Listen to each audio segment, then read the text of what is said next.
keep it going for Dr. Thank you very much. Hello, nice to meet you, ladies and gentlemen, people. I'm most recently from Brooklyn, New York, but I was born in suburban Southern California, which means I call my mom dude. Call her dude. She's my mom. She's my dude. Yeah. I am from the States, but I am 25% Canadian, which according to the Canadian government means I am entitled to nothing. Absolutely nothing I'm entitled to. What that means is that I helped crash the Canadian immigration website after the 2016 election, just constantly refreshing like there has got to be a way out of this place. Very happy to be wearing a mask, less and less and less. Very nice not wearing a mask. I had a job over lockdown where I had to wear a mask 8 to 10 hours a day.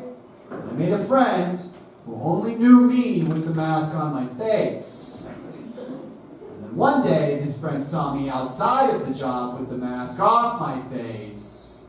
And he said, "Chris, you look so different without a mask." Which is like saying, "Chris, you look so weird with a face." That's my face, man. I feel like I have a good face. I was told recently I have a good face. I was on a date the other day, and this date was going really well. And me and this nice lady, we started making out. She just started petting my face over and over and over again, just like this. She was like, "Your face, your face, your face." And I didn't really know how to respond to this. I didn't want to be redundant. I didn't want to be like, "Your face." I don't think that would work so well. Makeout culture is so much different in Europe, I've found. I've lived here over a year and I love it. You know, you can just go to a bar and just make out with impunity for hours. Nobody interrupts you.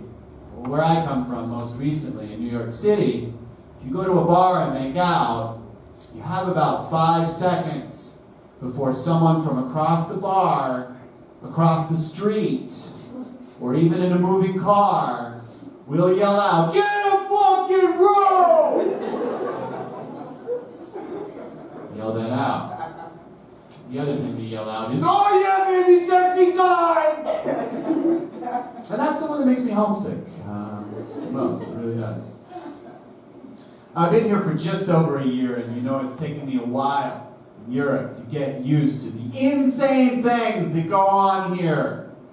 Things like jobs with living wages, or affordable housing, or health care, or as we call it in my country, communism.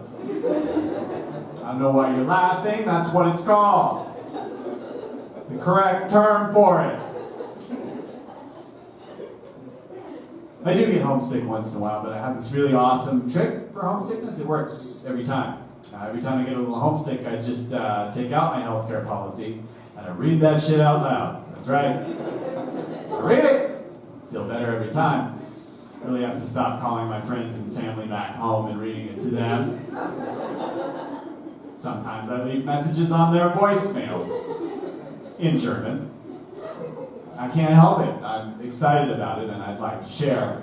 I was reading about more and more about anti-vax people in the States, and I'm trying to wrap my head around the psychology, like what's going on with people that don't want to take it, and I think I've figured it out. It makes perfect sense.